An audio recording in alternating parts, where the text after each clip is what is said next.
Walaupun rentas negeri dah dibenarkan, SOP kenalah jaga. Pintu buka. Dan buat ujian kendiri sebelum mulakan perjalanan.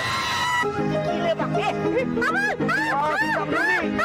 Aku tak peduli!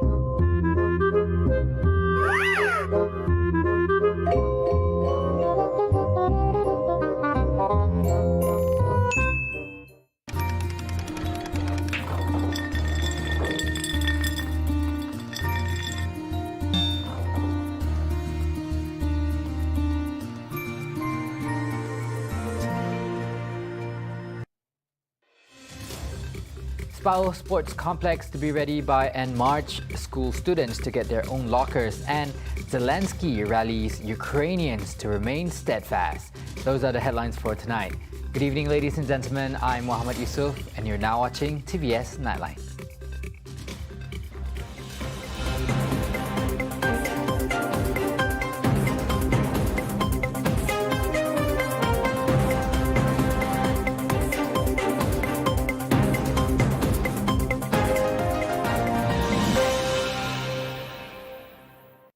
The much-anticipated SPAOH Sports Complex in Betong will finally open its door to the public very soon.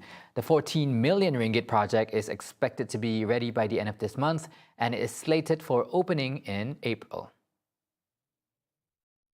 In a statement, Deputy Premier Dato' Amar Douglas Uga Umbas said finishing works are currently ongoing at the complex, which consists of an indoor and outdoor stadium. Uga added the indoor stadium has a fully air-conditioned multi-purpose hall with 4 badminton courts and accommodate up to 150 tables when used as a function venue. Meanwhile, the outdoor stadium will feature a fully synthetic running track, a football field, a grandstand and washrooms. Earlier, Uga visited the project accompanied by Betong District Council Secretary Charlie Culling. At the same time, Uga said the 2-story SPAOH market, costing 5 million ringgit, is expected to be ready in July this year.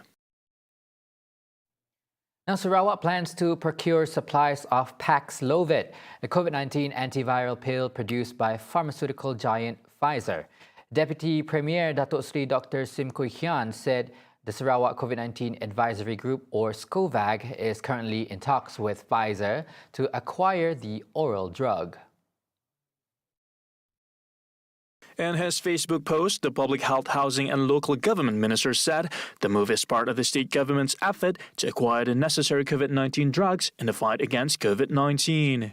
He said Sarawak's arrangement to acquire Paxlovid would be similar to that of Ronaprev, produced by Swiss pharmaceutical Roche, which was procured by the state government and made available at all 4 major public hospitals in Sarawak since last year to supplement and complement the Ministry of Health.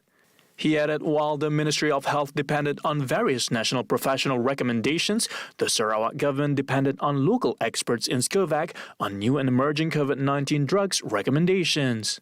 Additionally, the state government is also keen on acquiring Molnupiravir, developed by Merck & Co., with which SCOVAG have had an ongoing discussion since last year. On Saturday, Health Minister Khairi Jamaluddin announced that Malaysia is expected to receive its first shipment of Paxlovid in 2 weeks' time.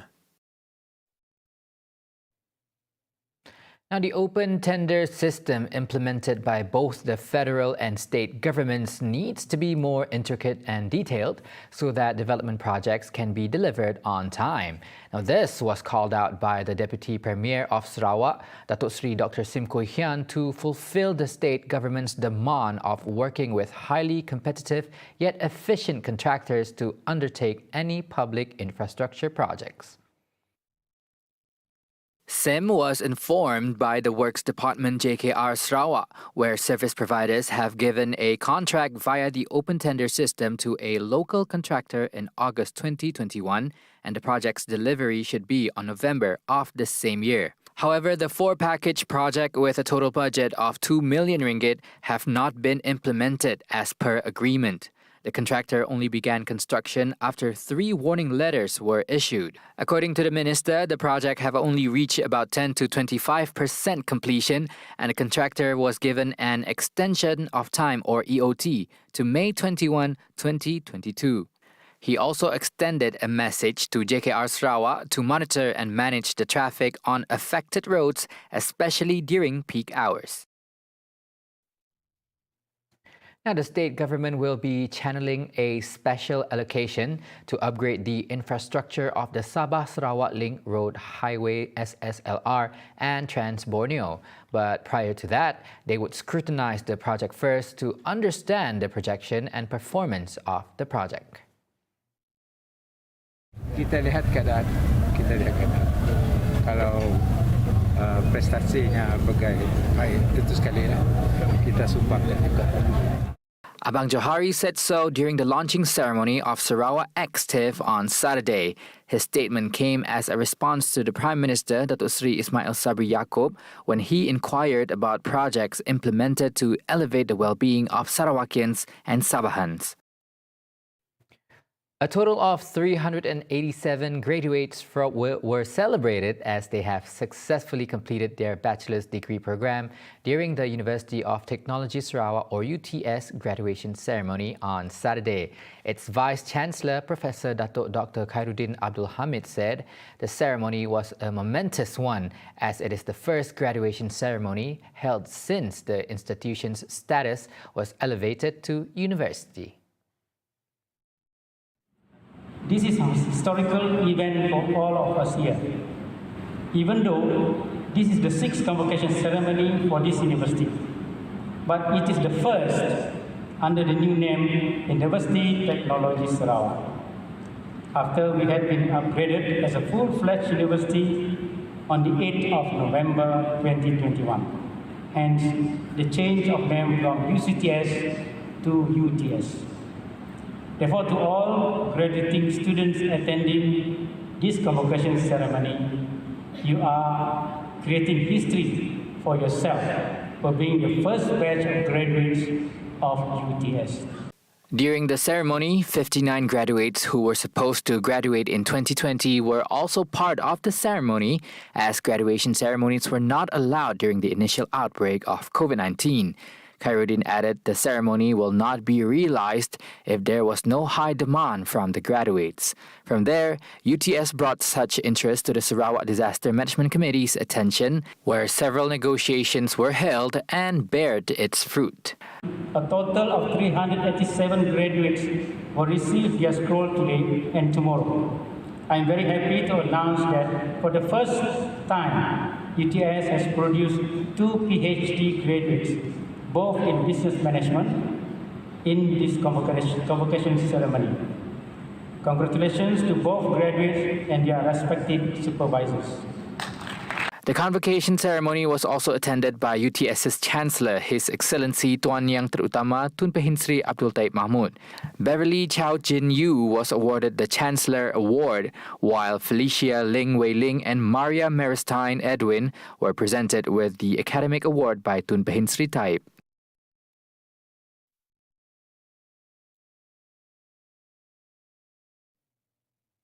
Meanwhile, a total of 700 students from 40 different primary schools under the Repok state seat have received an early school assistance in the form of school supplies, including uniforms.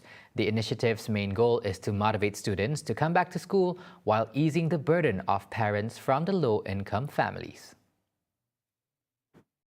The assistance, said Repok Assemblyman Datuk Sri Huang Tiong Si, will be channeled in stages. Kita mau jimat, kita mau sama-sama. Apa yang boleh tolong, itu pun sama juga. Guru besar pun sama juga. Apa yang boleh tolong dia orang minta sama saya. I try my best tengok apa yang saya boleh tolong. Huang also advised students to not allow any form of weakness to affect their academic growth. Instead, use it to fuel their desire to achieve their dreams despite the hardships. Ingat kita sama-sama. Nanti orang semua ini semua sakit punya orang pasti dia maju. Kita bersama satu hati. Pasti dia maju. Following the capture of 2 giant crocs in Batang Igan on Saturday, which went viral on social media, Sarawak Forestry Corporation SFC in a statement clarified that the operation was performed by a group of licensed crocodile hunters following tip-off from villagers residing in the area. On Saturday, 2 giant crocodiles measuring 13 feet and 15 feet each were captured and removed from Batang Igan. The incident also caught the attention of Deputy Minister in the Office of the Premier of Sarawak, Integrity and Ombudsman, Dr. Juana Jaya, who came down to observe the operation. He said the operation was carried out for the safety of locals and villagers in the area after frequent sightings of the reptiles in recent weeks. An investigation into the operation is still ongoing, SFC said, adding that the public should inform the authorities first should there be a sighting of crocodiles in their area.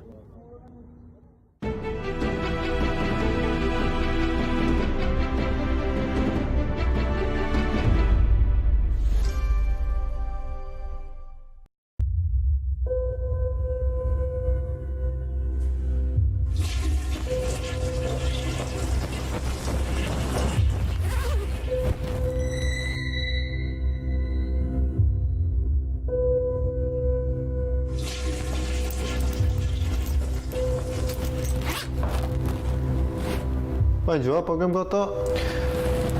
Biasalah, hari aku banyak submit idea lah di TVS dekat Picit. Oh, macam best je. Tahun tak ada sih. Tahun tu ada. Jadi, mana-mana kita orang yang mau submit idea best-best kita orang boleh cuba di Picit. Sertai TVS Pitchit 2022 di www.tvstv.my/pitchit dan hantar penyertaan anda sebelum 20 Mac 2022.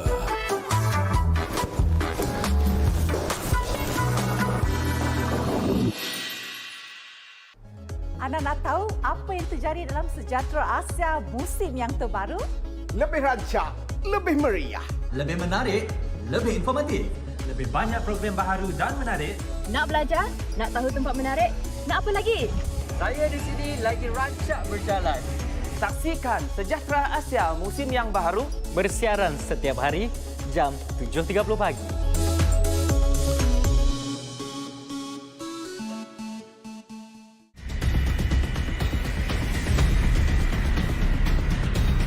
Yang kami faham pakai mask. Jarak mesti at least 1 meter. Wash hand frequently. Tak mestilah pakai facial mask. Penjarakan sosial.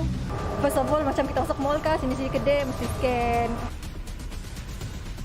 Sentiasalah jaga doktor. Kita jaga kita. Kita jaga kita. Kita jaga kita. Kita jaga kita.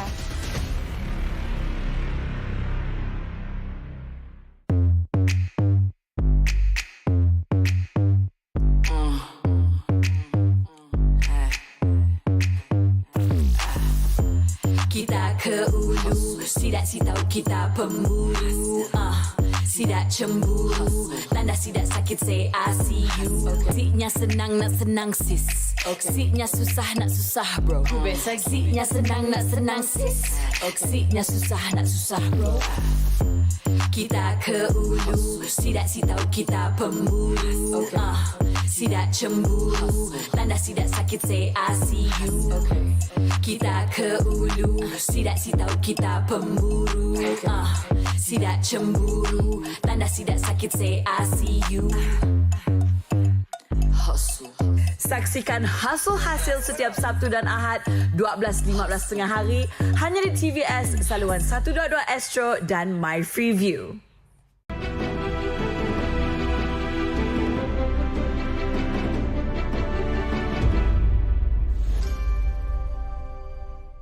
Welcome back.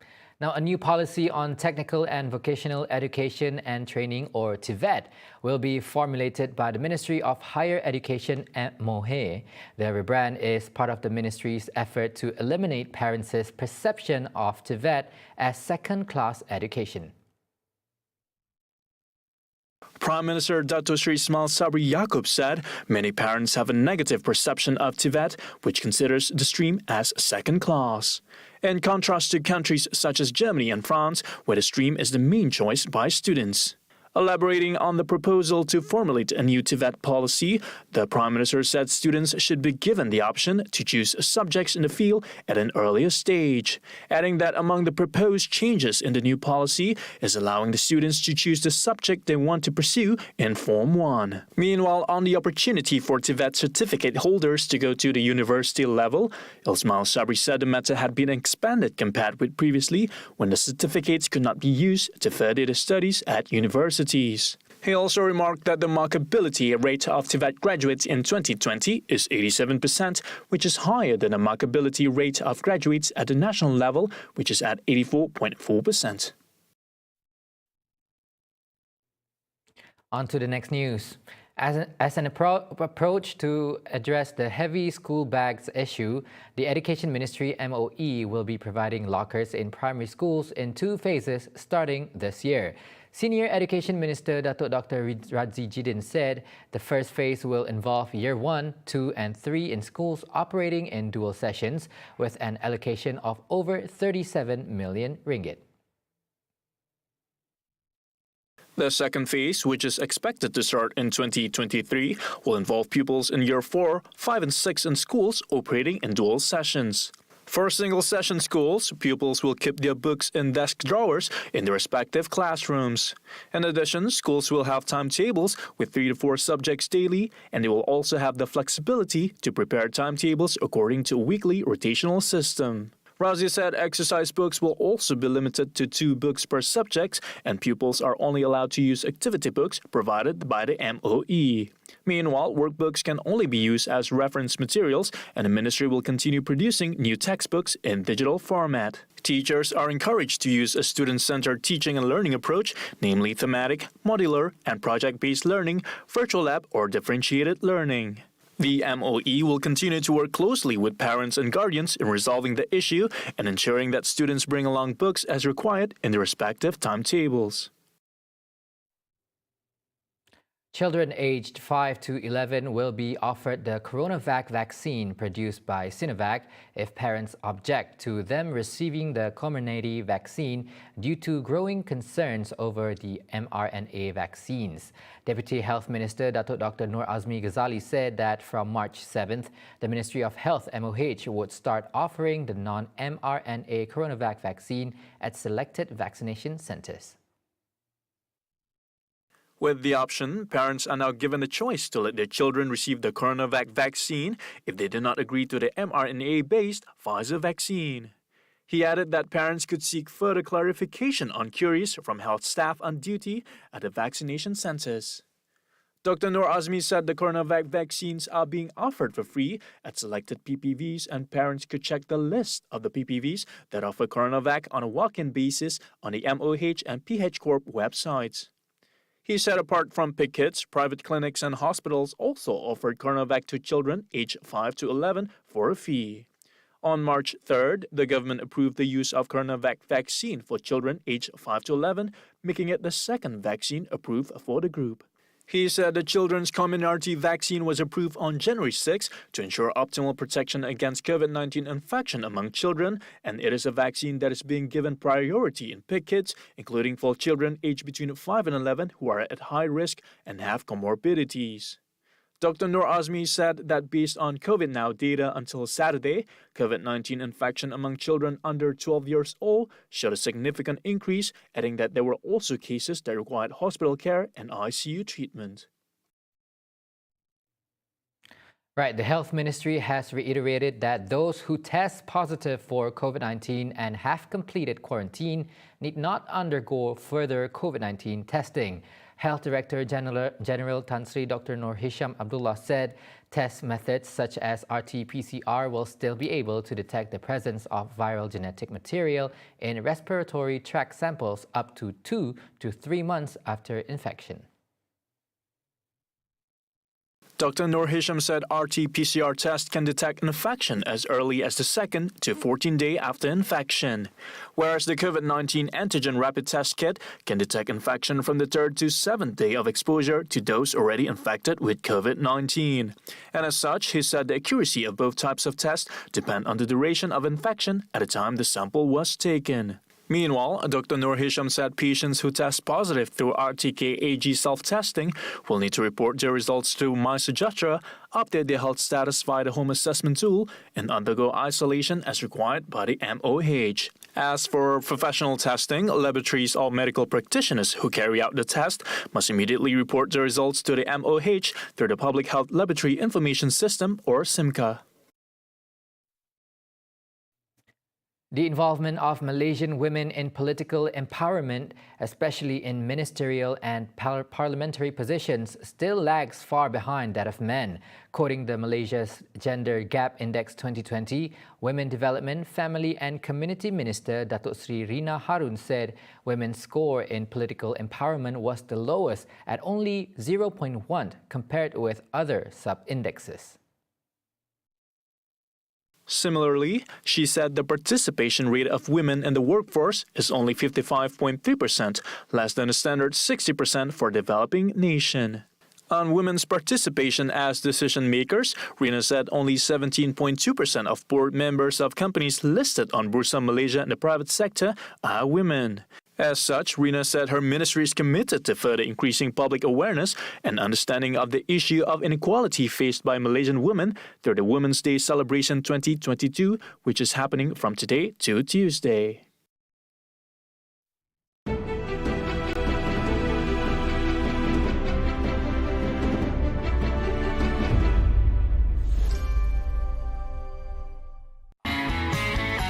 Episod seterusnya dalam drama bersiri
Их работа – врать каждый день вам. Но это не должно быть вашей судьбою. Наші люди, наші українці не відступають, не здаються, не зупиняють свого спротиву. Вони кричать окупантам. Zelensky also appealed to the people in temporarily occupied territory to not be easily wavered by Russia's propaganda and to fight together in defending Ukraine. Донбасс. Вспомни, как о тебе говорили. Донбасс никто не ставил на колени. И никому поставить не дано. Эти слова в Донецке, слова в Луганске знает каждый.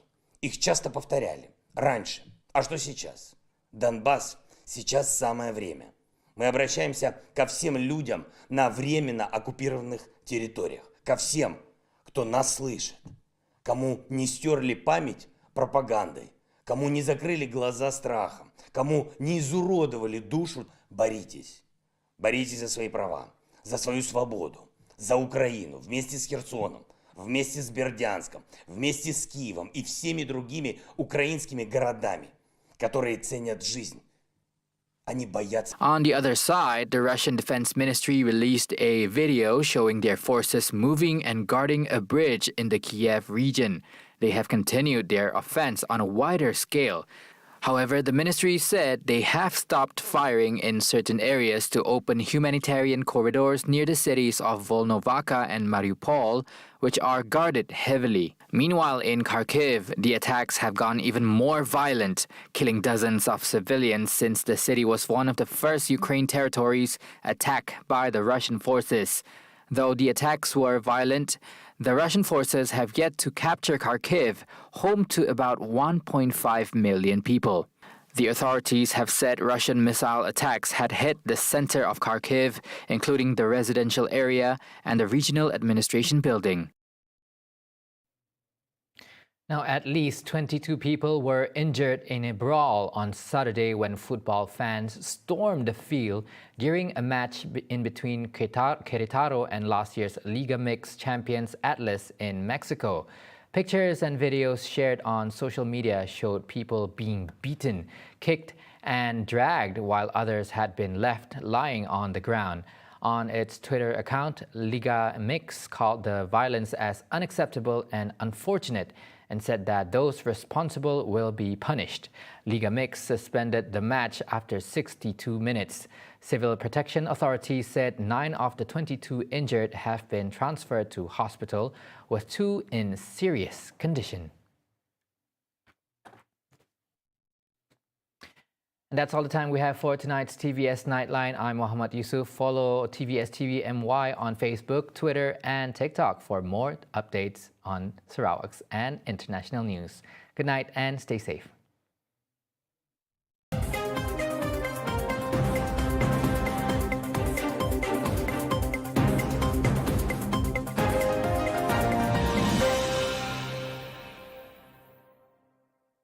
Anak yang tidak mendapat cukup makanan berkhasiat berisiko mengalami masalah berat badan, susut serta bantut. Kurang zat makanan akan menyebabkan anak kita kelihatan kecil dan rendah dari rakan sebaya, sering sakit, tidak aktif.